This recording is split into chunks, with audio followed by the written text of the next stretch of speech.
Hello and welcome to this lesson. I'm now going to talk about using the IPv6 protocol in an Amazon VPC.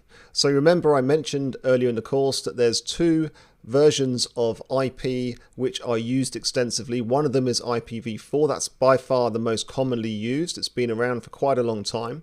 And then there's IPv6. Now, IPv6 has also been around quite a few years, but it's not been used anywhere near as extensively. But that needs to change over time because we are running short of IPv4 addresses. So we're going to have a look at how you can use IPv6 in a VPC. So let's start by looking at the structure of the IPv4 address. So you remember it's made up of 4 numbers separated by dots. And those numbers come from an octet, so that's 8 binary bits which are either 1 or 0. So an IPv4 address is 32 bits long. Now let's have a look at how many addresses you get for that. You get 4.3 billion addresses, which sounds like a big number, and it's a big number if it's dollars in your bank account, but when it's addresses that need to be assigned to all sorts of different devices all over the world in a world full of 7 billion people, it's just not anywhere near enough. And it might have sounded like more than enough quite a few years ago, but it became apparent even in the 90s that it was not going to suffice, and it hasn't. So we are close to exhausting these addresses, and NAT has to be used extensively. So if you're in a company and your company has thousands of computers internally, then those computers will most likely be using IPv4 addresses, and those will be private addresses. And when they access the internet, they go through a NAT device of some sort, and that means that a public IP address is used to represent many PCs. So that's a workaround that we have to put in place with IPv4. With IPv6, we don't have to worry about that. So let's look at the structure of an IPv6 address. So this is the structure of IPv6. It also has a network part and a node part, but it's 128 bits long, so it's a much bigger number.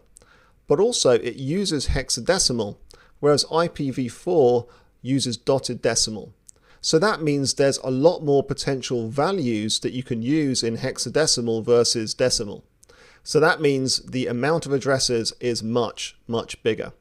And this is the number, that's the number of addresses you can get out of IPv6, and it's absolutely huge. To put it into some kind of perspective, and by the way, if you look on Google for analogies for the size of the IPv6 address space, there's all sorts of fantastic analogies because it really is massive. So one that I like is that you can get 100 IPv6 addresses for every atom on Earth. So that is a huge number, which means we never ever have to worry about running out of IPv6 addresses. So let's have a look at how we need to set up our VPC. So we've got a VPC with a couple of subnets. We need to have an IPv4 CIDR block, and then we need the individual subnet ranges for our subnets. Now we also need an IPv6 CIDR block now, so we've allocated one to this account. Now AWS will assign a /56 IPv6 address range to the VPC. Then you can create your subnet ranges within that address space, and those become /64 subnets. Now, a /64 subnet will allow 18 million trillion addresses. So again, it's an example of why you really don't need to worry about how many addresses you're going to have for your computers, because it's just huge. Now, you'll notice there's 2 numbers highlighted in red at the end of the IP address here. This is a hexadecimal pair, which has values from 00 to FF. And this designates the individual subnet. So it has to be unique for each subnet, and it means that you're going to have a possible 256 subnets with IPv6 blocks in them, and each of those is a /64, so each of those will support 18 million trillion addresses. So lots of flexibility for your VPC. Now let's look at the route table once we've enabled IPv6.